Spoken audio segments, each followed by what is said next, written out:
നിങ്ങളുടെ ഇഷ്ട പരമ്പരകൾ എക്സ്ക്ലൂസീവായി സൺ നെക്സ്റ്റ് ആപ്പിലൂടെ തികച്ചും ഫ്രീ ആയി ഇപ്പോഴേ ആപ്പ് ഡൗൺലോഡ് ചെയ്യൂ.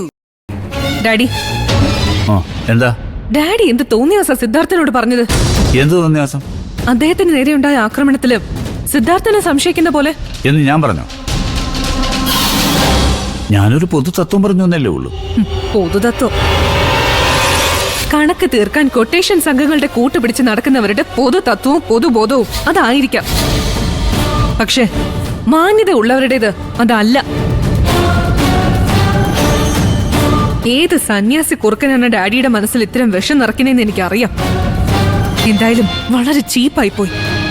അപമാനിക്കപ്പെട്ടത് ഞങ്ങളാ.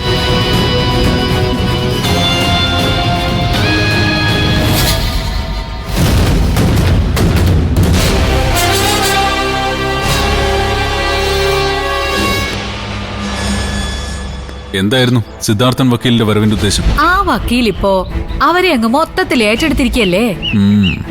നിരഞ്ജന്റെ കേസ് കൂടാതെ അവന്റെ ആ മുറപ്പണ്ണില്ലേ, ആ കൊല കയറി അവളുടെ കേസ് നോക്കുന്നതും അയാളാ.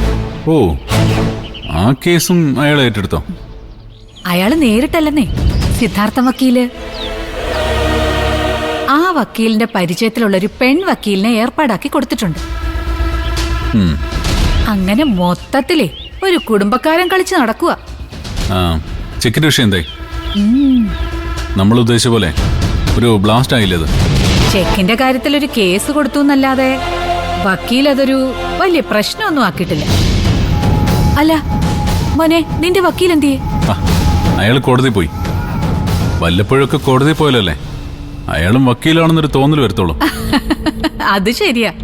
നിന്റെ വാല് പോലെ നടന്നിട്ട് കാര്യമൊന്നുമില്ലല്ലോ. ആ, മറ്റന്നാളാണ് മായ രഞ്ജനയുടെ ഓർമ്മ ദിവസം അല്ലേ? മറക്കില്ല മമ്മ. മായ രഞ്ജനയുടെ ചോരയുടെ മണം ഈ കയ്യിൽ ഉള്ളിടത്തോളം കാലം വിശാൽ അത് മറക്കില്ല.